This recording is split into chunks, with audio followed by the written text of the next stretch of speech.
नमस्कार मंडळी, माझे नाव हर्ष आणि मी वाचलेल्या पुस्तकाचे नाव आहे NTR 2020 a vision for the new millennium. या पुस्तकाचा मुख्य उद्देश म्हणजे भारताला 2020 पर्यंत विकसित राष्ट्र बनवण्याचे स्वप्न आणि योजना मांडणे. या पुस्तकात डॉक्टर कलाम यांनी सांगितले की 2020 पर्यंत भारताला एक विकसित देश बनवण्याचे स्पष्ट आणि शास्त्रीय दृष्टिकोनातून स्वप्न मांडले आहे. हे केवळ एक प्रेरणादायक स्वप्न नसून त्यासाठीचे धोरणात्मक मार्ग, संसाधनाचे योग्य व्यवस्थापन आणि तंत्रज्ञानाचा वापर यांचा सखोल विचार केला गेला आहे. विका या पुस्तकात विकासाचे 5 मुद्दे मांडले आहेत. पहिला म्हणजे कृषी व अन्न प्रक्रिया, शिक्षण आणि आरोग्य, इन्फ्रास्ट्रक्चर, तंत्रज्ञान, स्वयंपूर्ण ऊर्जा साधने.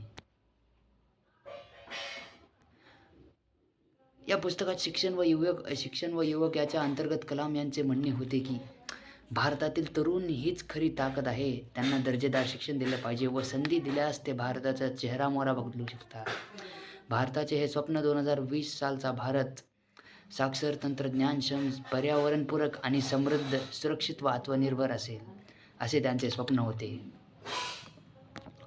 भारताची ताकद कलाम हे सांगतात की भारताकडे अनेक नैसर्गिक, मानवी व बौद्धिक संसाधने आहेत. देशात तरुणांची संख्या जास्त आहे. कृषी उद्योग, माहिती तंत्रज्ञान यामध्ये भरपूर क्षमता आहे. डॉक्टर APJ अब्दुल कलाम हे युवकांप्रती खूपच प्रेरणादायी विचार मांडणारे व्यक्तिमत्व होते. त्यांनी भारतीय तरुण वर्ग हा देशाचा खरा आधारस्तंभ मानला. त्यांच्या मते जर तरुणांनी ठरवलं तर भारत जगातील सर्वात सक्षम, विकसित आणि आत्मनिर्भर देश होऊ शकतो. ज्ञान हेच खरे सामर्थ्य आहे. शिकण्याची इच्छा कधीही मरू देऊ नका. या पुस्तकात वरील सांगितलेल्या